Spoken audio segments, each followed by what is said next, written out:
Hey, what is going on, guys? In this video today, we're going to be keeping things very positive and going over why I strongly believe that the rapidly approaching Season 7 has the potential to be the greatest season in Fortnite history. And first off, before we even begin talking about Season 7 at all, I want to address what I know for a fact I'm going to see a lot of people saying in the comments, and I'm sure some of you guys are already thinking it right now.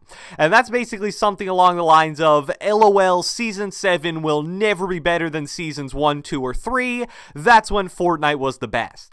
It's a very common sentiment in the Fortnite community that the best versions of Fortnite Battle Royale were actually very early in the game's life cycle, sometime around 8 to 14 months ago. Now, while I agree that this was probably the time when Fortnite was the most fun to play, I strongly disagree with the opinion that those early seasons were when Fortnite as a game was in its best state. Back then, the game was simply so poorly optimized, and so many incredible features that we take for granted now weren't even introduced to the game yet.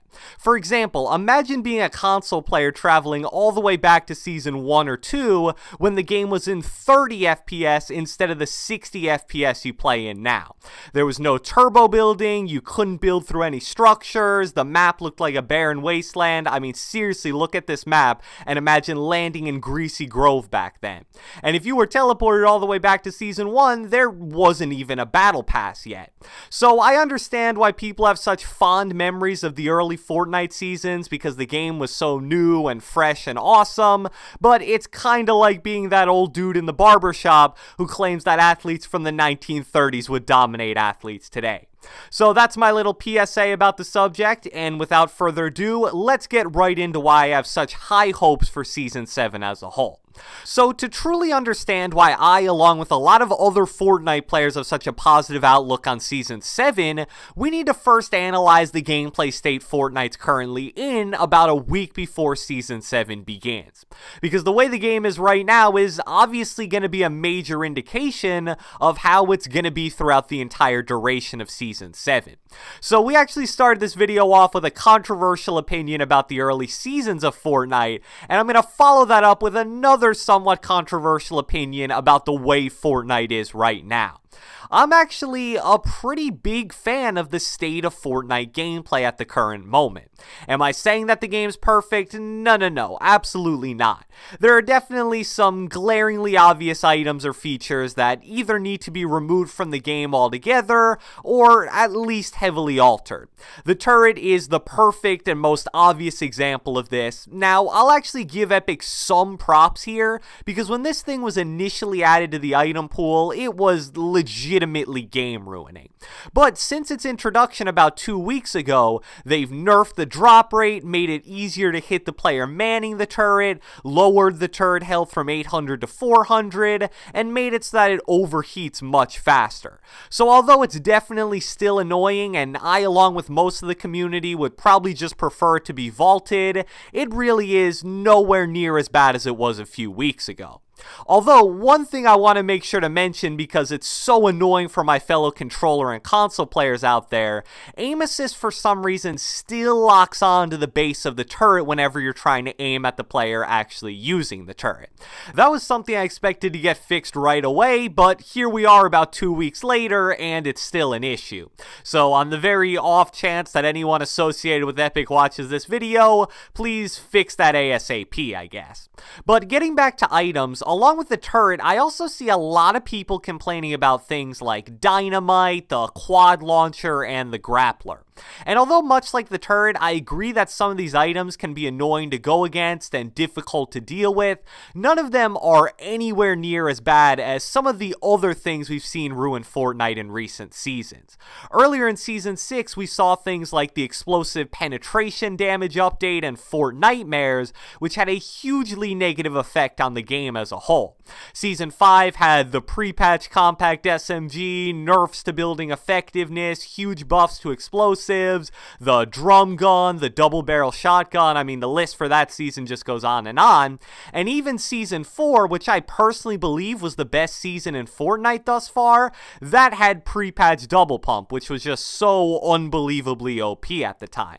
And along with the fact that right now is a rare time where there aren't any game-ruining negatives, I'm also very encouraged by the recent changes and experimentation Epic has been doing involving gameplay. The pop-up cups are probably the biggest example of what I'm talking about here. I love how over the past few weeks, Epic's been making experimental gameplay changes and testing them in these limited time competitive game modes. This is great for two individual reasons. First off, it means that the really bad changes don't ever make their way into the main solos, duos, and squads game modes. Like, imagine for a second if that awful explosive penetration damage change from a few weeks ago was first tested in one of these pop-up cups.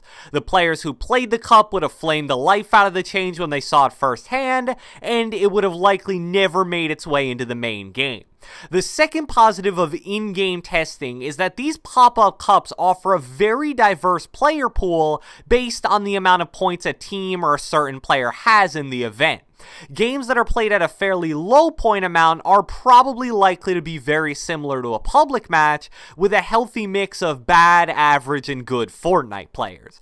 Therefore, those games will show really well how the changes will eventually affect normal solos, duos, or squads matches.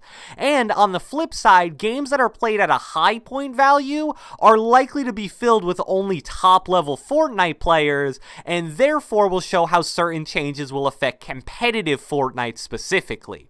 This is very similar to something successful that Overwatch as well as a few other big video games do with private testing servers. And fun fact, Fortnite actually did that once when they were initially testing first shot accuracy. If Epic continues to commit to this new strategy of testing changes in tournament modes first, then listening to community feedback, and finally implementing the features the community likes into the main game, that will be such a major step forward for the Fortnite update process in Season 7 and beyond. I'm also a really big fan of the direction Epic has recently been going with weapon balancing and new weapon additions. The three that come to mind from the last few weeks are the addition of the heavy AR, the buff to the deagle, and the new purple and gold pump shotguns combined with the shotgun buff. When the heavy AR was initially added into the game, I think a lot of people really didn't like it at first because it was so different than weapons like the normal AR or the SCAR. I was honestly the same way at first, but as I began to use it more and more, I realized that it's basically just a high skill gap weapon. You need to be really accurate and specifically really good at controlling bloom to have success with the heavy AR. It's kind of the same thing with the post-patch hand cannon / deagle. You see players like Upshaw just do absolutely ridiculous things with that weapon, and I can kind of understand why some people may see that and think it's a bit overpowered. But the truth is, much like the heavy AR, it's a weapon that really rewards you if you're skilled with it and really punishes you if you aren't. You'll get insane burst damage if you can hit your shots, but if you can't, you won't be able to spray and pray to save yourself like you're currently able to do with an SMG, SCAR, or normal AR. And although I was skeptical about the shotgun buff at first, and I still don't think it was as huge of a buff as some people think, it was definitely another step in the right direction when it comes to weapon balancing. If you're able to control your close range fights and line up your headshots, there's now so much more potential for really high damage rewarding shots. Plus, the purple and gold pumps were really cool additions that are just as good if not better than the heavy shotgun, and it adds some much needed variety to the pool of usable shotguns. And the final reason I'm really confident that Season 7 will be great actually has nothing to do with the gameplay.